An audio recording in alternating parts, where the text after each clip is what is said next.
Hello and welcome to another ranking video where I am ranking every single season of the challenge. This is a part 2. If you are watching this and you have not watched part 1 where I ranked the bottom 13 seasons of the challenge, I highly recommend going and watching that video. I've left a link in the description below for that video, as well as leaving it in one of the top corners of the video so you can go check on it and then come back to this video and see what I ranked from 25 all the way up to 14th place. Now, let's move into what I deem the Fine Five. These seasons aren't absolutely terrible, but they're nothing to write home about. They do have their glaring mistakes, but in certain moments, they actually have that challenge shine that we all like to see. So without further ado, let's get into what I have ranked at the 25th spot. Season 35, Total Madness. This is one of those spy themed that is questionable about whether it is actually spy themed. This is the season where they had everybody live inside a giant bunker and everybody was absolutely miserable. The gameplay was pretty steady. The numbers overtook the game. Bananas had a tight grip hold over everyone who was left halfway through this season. I think there were points where this season actually had some glimmer and shine to it. You had the Wes and Bananas rivalry squashed and actually have them working together up until episode 10 where they went up against each other, which could have been really cool, but it was not a physical elimination and it was kind of all right. It was kind of a mess, actually, to be honest. Jay, the underdog, took down the almighty CT, the reigning champ. Some of the drama and the entertainment and the rookies were really exciting and there was a good amount of drama on this season. The finals were a hot mess. The season was fine, but it also had that little stale feeling towards a middle of the season that ultimately leads it teetering in between the Fine Five and the stale 6, getting it very close to that. Bananas got his 7th challenge win, which was incredible. I just wish that the finals were better. The Challenge 2000. Now, I have to say, this was difficult for me to put this in the Fine Five. I love the Challenge 2000. I think that this cast is incredible. You have Tech, you have Yes, you have Veronica. This season was full of a lot of fun, a lot of good challenges, but again, it's one of those challenges where there were no eliminations, and even though it had a lot of great characters, a great cast, and a lot of fun, compared to all the other seasons that I have ranked ahead of it, I think sadly, this is as far as it can go. It's one of my favorite seasons of the Stepping Stone seasons of 1 through 5, but trying to be as unbiased as I can be, which I think it'll leak out a little bit in this part that I can't be truly unbiased, that I have to put season 3 down here in the Fine Five. It is fine for what it is. It is fine for what it is, but moving forward, I think that the other seasons have a little bit more to give than what the Challenge 2000 has already brought. All right, as I mentioned about biases, here it is, full frontal view. You know, this was my first ever challenge seasons I ever watched. Season 30, Dirty 30, I remember coming home from my first job after college and sitting down and watching this the day after it had already premiered, and I watched it through once. I thought it was incredible. I watched the premiere a second and third time, and I just couldn't get enough. Now, Dirty 30 has its major problems, you know, but looking at it, it is such a milestone in the challenge. First of all, this is where the $1 million prize money comes into play. It has one of the biggest casts in challenge history, one of the best casts in challenge history, coming from a competitive standpoint, in my opinion. And it has probably the most stacked finals of the main series. You just can't deny that lineup of Jordan, CT, Derek, Tori, Cara Maria, and Camilla. Now, the glaring mistakes of this season is the person I just mentioned, Camilla. I mean, I can't believe she was able to stay in this house and get to the finals and get the win. I think that's where the glaring mistake is. And because of the results and all the problematic things about this season, it can't go higher than where I have it right now. To me, one of the last times that the challenge was colorful, bright. I thought the eliminations were really good. I thought the daily challenges were pretty good. And as I mentioned, the finals were tough. Also, something I liked was how they handled the redemption games and the redemption house on this season. What I didn't like was the purge challenges where whichever team won, they could just send people directly to the Redemption House. I mean, CT and Kara never went to an elimination that season, but they found themselves in the Redemption House because their team just didn't win a daily challenge, which is not my favorite way of going about a Redemption House. I think people are going to be very surprised about where I have double agents here and how high I have it in this series, because the spy theme, I think, has a bad rep. These are the seasons where we could definitely see a turning point on the show where it's just not as fun. I thought that the cast for Double Agents was really, really fun. I think some of the antics that are on this season are really fun. The fights. None of y'all gonna see me down there. But it's 3. Get the f away from me. Anything, you're just talking. Why are you screaming? Yes, the DQs and medical DQs are not that fun, but I like the cast. I like the gameplay. There was this division within the house that made halfway through this season really gripping to watch, in my opinion. A lot of the elimination matchups were really good to watch. You have CT and Big T. You have Devin versus the Big Brother Alliance. You have so many people getting on each other's nerves. Nam versus Lolo. The finals were really hard, and you had Vessel getting a spoonful of karma. Then you had CT and Amber be able to run away with this money. I just really like going over these seasons. I just think that Double Agents was good enough and not that problematic to be able to be this high on my list. Not really thrilled to have one person just kind of like walking through a week if they had their partner kind of eliminated the previous week. I just wish that there weren't as many injuries and pregnant women on this season. And now let's see what we have at the top of the Fine 5, just outside of the top 20. We have Season 7, The Gauntlet. Now, Season 7 is a major evolution stepping stone of the show. Gauntlet was basically the first iteration of the modern game of the challenge. This is the first season with elimination games. You have a good amount of returning players from previous seasons. I think that in the beginning it was like, oh, it's just carnival games. It's just carnival games. And then all of a sudden, the turning point of the Gauntlet, where I think production was like, whoa, this is the game. Season 7 was the blueprint, and then it became the formula, and I think that it deserves to be close to the top 20s. The only thing that keeps it out is because it is still new, and some of the elimination games are kind of meh, with some of the matchups kind of meh as well. It does have its great moments, and I think that out of the whole Gauntlet trilogy, this Gauntlet Season 7 is the best, and so to me, Season 7 deserves to be recognized. I think an argument could be made to push it into the top 20, but I think what I have ranked above it was able to take the formula of the Gauntlet and the formula of the challenge and enhanced it enough to surpass it. I also don't like some of the daily challenges like the ice cream one. Probably the worst eating challenge in challenge history, at least I gag. These are the rankings from 25 all the way up to 21, and now let's go into the top 20 as we rank from 20 all the way up to 14. No, I think it's good. Now let's crack into the top 20, and with these next 7 that I deem the sufficient 7, we will get into what makes the challenge the challenge. With these seasons, it has the feel of drama, hookups, arguments, and we get that competitive feel. And so let's move on to what I have now ranked at number 20. Season 5, Battle of the Seasons 2002. Rewatching this for the Patreon at patreon.com/angelcakevids. The Battle of the Seasons 2002 is pretty fun to watch. This is the first season with a house.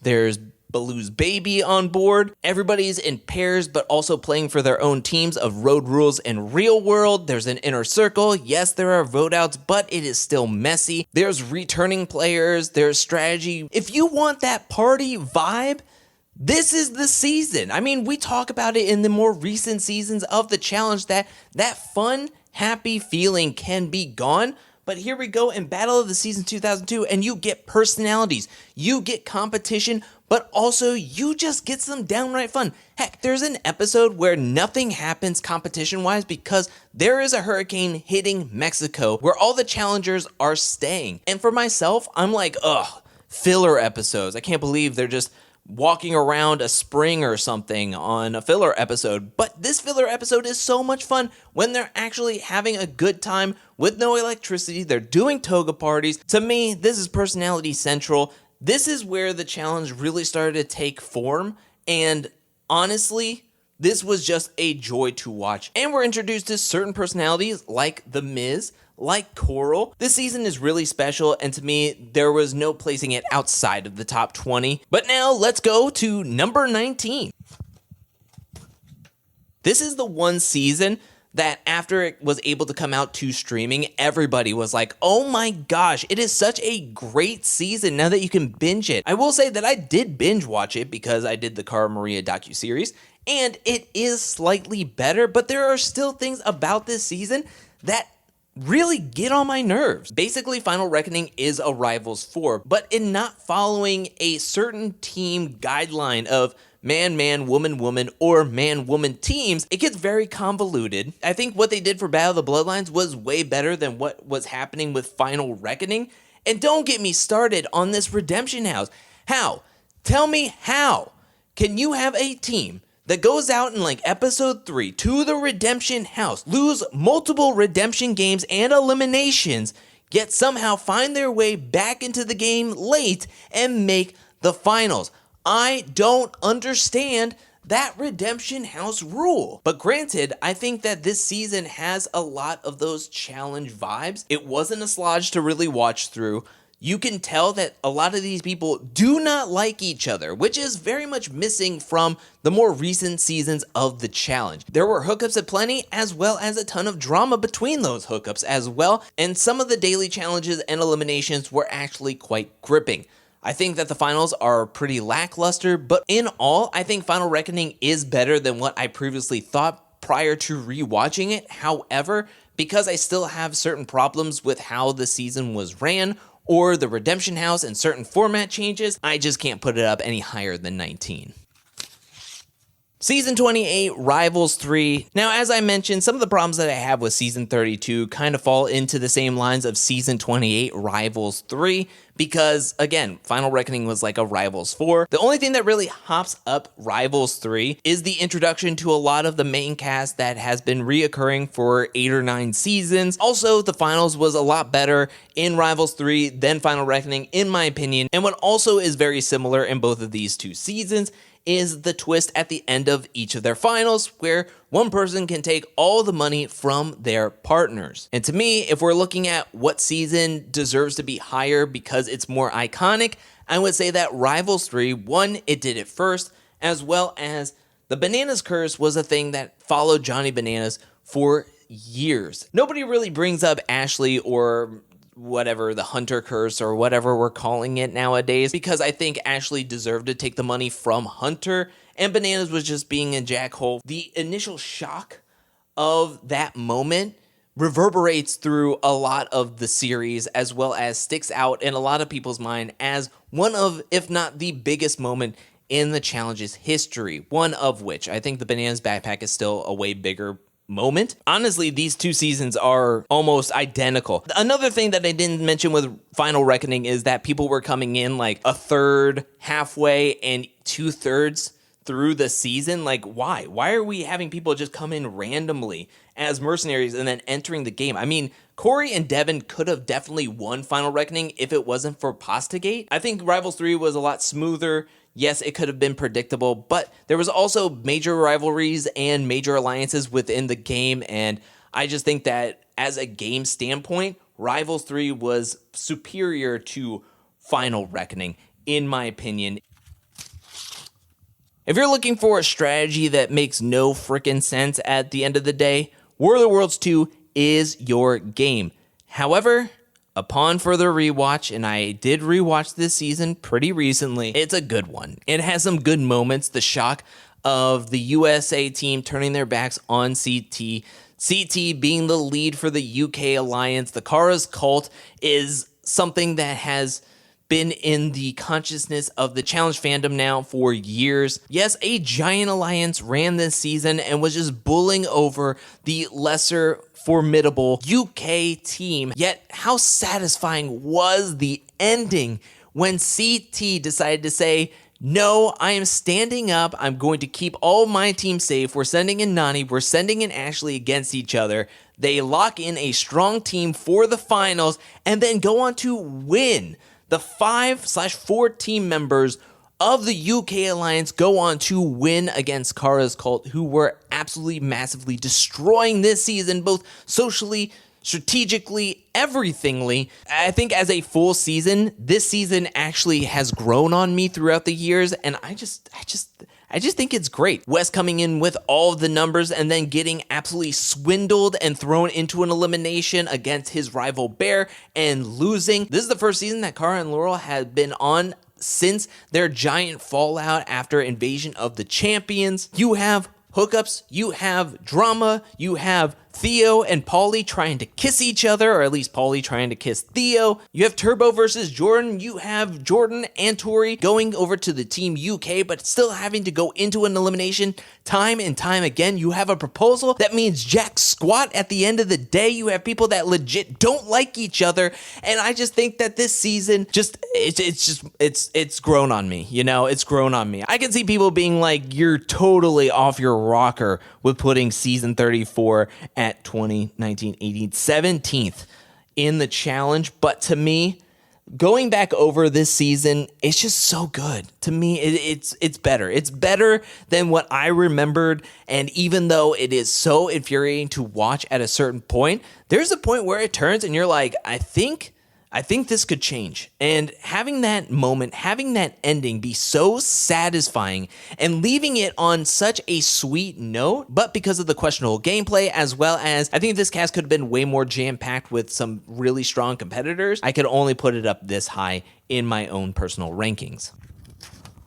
All right, this one's going to get me in a lot of trouble, I think. Season 29 Invasion of the Champions. Now, I did talk about in the previous Fine 5 that Season 30 was the first season I started to watch while it was airing. But in between every single episode, I would start watching through seasons backwards. So the first full season I ever watched was Season 29 Invasion of the Champions. I understand everybody's critique. This season is not close to being a perfect season whatsoever. The format of the season is head-scratching. Why do the champs have to go up against each other while the underdogs are going up against each other? Why isn't it just a solo game? But having this be the first full season I ever watched, and getting to have that first third of the season of just the underdogs, getting to understand who these new players are. Some of them are rookies, some of them are reoccurring characters from like a season 28, season 27, but they're still young. They're still new to the game, and we get to understand what their deal is. We get to like live with them in the shelter. First of all, everybody I've talked to loves the idea of people earning their spot into the main game and into the main series, which was perfect for Season 29 Invasion of the Champions. I loved the games of this season. The eliminations were fun to watch. I think the matchups were really good to watch. Once the champions enter the game, you have everybody turned up on their heads. You have hookups, you have embarrassing moments, you have heated moments, you have incredible elimination matchups between Kara and Laurel, Darrell and Johnny Bananas, Darrell and Zach, CT versus Darrell. You have Corey almost about to fight Nelson, who he is best friends with. You have Nicole Z versus Amanda and Ashley. You have the formation of the Lavender Ladies. You have Kayla P in the bed. You have petty fights, you have petty arguments, you have jealousy, you have some really fun moments, you have some really touching moments, and at the end of the day, I just think you have a really strong season. And I know this is a very strong bias. I don't think a lot of people would have Invasion of the Champions anywhere close to the top 15, but because it was the first full season I watched, and it hits all the notes that I think it does, I think it deserves to be high up on the list, but because of its glaring issues in the format and how this game was portrayed, I can only put it up so high, and it stops here at being number 16. Season 20 is a very unique season, and I've talked about anomalies in prior categories and rankings throughout these two parts, but Season 20 is definitely an anomaly, as it is the only season with a 3-team format for the whole way. It has a stellar cast. It's not my favorite house, or the Gulag isn't my favorite elimination ring. I think it is a solid season in the way that the teams are put together, how they have to work together or not work together. There's hookups, there's drama. This is the season that we get the Abram and Kara relationship started. We have the rivalry between Kara and Laurel starting. The daily challenges are really well put together in a team-based format, just like this season, as well as you have the first instance of the heavy hitters or the mercenaries with CT and Tina coming in late in the game, getting that iconic moment of the bananas backpack. I think this is one of the finals that was unpredictable to tell who was going to win. I think the gray team was favorites going into these finals because of how well they had played. I mean, they won 5 daily challenges. That's half of the daily challenges that they played over the season. They made it into the finals with the most people, and then they had an absolute nuclear meltdown where the red team was able to take it. I think overall this season is really fun to go back over to, watch some of the eliminations, watch some of the matchups, and finally, let's see what is the top of the sufficient 7 and the final season we're going to be talking about in this video.